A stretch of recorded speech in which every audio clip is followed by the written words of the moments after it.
जय श्री हरि। सर्दियों के मौसम में एक बूढ़ी औरत अपने घर के कोने में ठंड से ठिठुर रही थी। जवानी में उसके पति का देहांत हो गया था। घर में एक छोटा बेटा था। उस बेटे के उज्जवल भविष्य के लिए उस माँ ने घर घर जाकर काम किया। काम करते करते वो बहुत थक जाती थी, लेकिन फिर भी आराम नहीं करती थी। वो सोचती थी, जिस दिन बेटा लायक हो जाएगा उस दिन आराम करूँगी। देखते देखते समय बीत गया। माँ बूढ़ी हो गई और बेटे को अच्छी नौकरी मिल गई। कुछ समय बाद बेटे की शादी कर दी और एक बच्चा हो गया। अब बूढ़ी माँ खुश थी कि बेटा लायक हो गया। लेकिन ये क्या, बेटे व बहू के पास माँ से बात करने तक का वक्त नहीं होता था। बस ये फर्क पड़ता था, माँ के जीवन में पहले वे बाहर के लोगों के बर्तन व कपड़े धोती थी, अब अपने घर में बहू बेटे के। फिर भी खुश थी क्योंकि औलाद उसकी थी। सर्दियों के मौसम में एक टूटी चारपाई पर बिल्कुल बाहर वाले कमरे में एक फटे से कंबल में माँ लेटी थी और सोच रही थी, आज बेटे को कहूँगी तेरी माँ को बहुत ठंड लगती है, एक नया कंबल ला दे। शाम को बेटा घर आया तो माँ ने बोला, बेटा मैं बहुत बूढ़ी हो गई हूँ, शरीर में जान नहीं है, ठंड सहन नहीं होती, मुझे नया कंबल ला दे।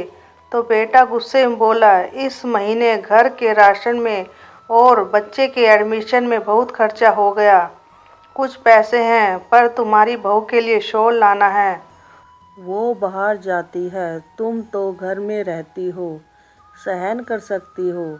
ये सर्दी निकाल लो, अगले साल ला दूंगा। बेटे की बात सुनकर माँ चुपचाप सिमट कर कंबल में सो गई। अगली सुबह देखा तो माँ इस दुनिया में नहीं रही। सब रिश्तेदार पड़ोसी एकत्रित हुए।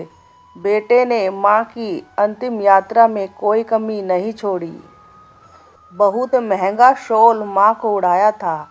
सारी दुनिया अंतिम संस्कार देखकर कह रही थी, हमको भी हर जन्म में भगवान ऐसा ही बेटा मिले।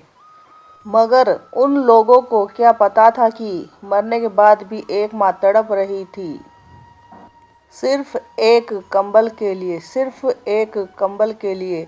मेरा उद्देश्य इंसानों के अंदर मर चुकी इंसानियत को जिंदा करना है। अक्सर देखा जाता है, बेटा शादी होने के बाद अपने माता पिता की सेवा नहीं करता है, उन्हें ठुकरा देता है। लेकिन वह यह भूल जाते हैं कि एक दिन वो भी बूढ़े होंगे और आज जैसे आपने अपने माता पिता को ठुकराया है, कल को आपके बच्चे भी आपको ठुकरा सकते हैं। वो भी आपकी सेवा नहीं करेंगे क्योंकि बच्चे जैसा देखेंगे वैसा ही व्यवहार करेंगे। इसलिए कहते हैं, जैसी करनी वैसी भरनी। श्रीमन नारायण हरि हरि।